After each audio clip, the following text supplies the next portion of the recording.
કેમ છો મિત્રો? ગુજરાતી સ્ટાઇલમાં વઘારેલી ખીચડી બનાવવા માટે આપણે લઈશું 2 ચમચા જેટલું તેલ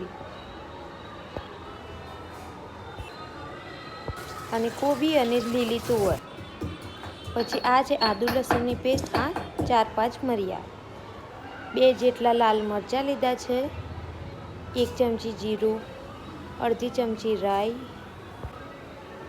અડધી ચમચી જેટલું હળદર, 1 ચમચી જેટલું મરચું, ધાણા જીરું, ગરમ મસાલો અને આ છે આદુ લસણની પેસ્ટ અને નાખી દઈશું કુકરમાં.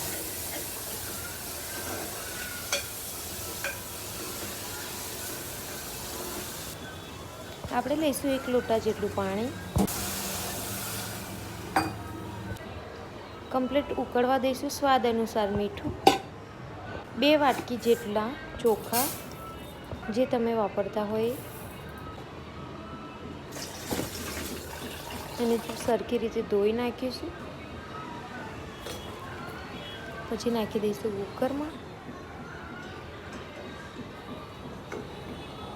મસ્ત હલાવી કુકર 3 સીટી વગાડવા માટે મૂકી દઈશું.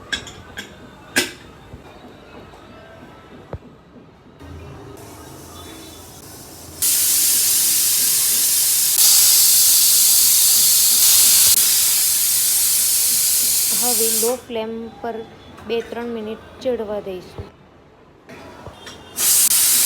ગેસ બંધ કરી દઈશું. સીટી હવા કાઢી નાખીશું અને સર્વિંગ માટે તૈયાર છે વઘારેલી ખીચડી.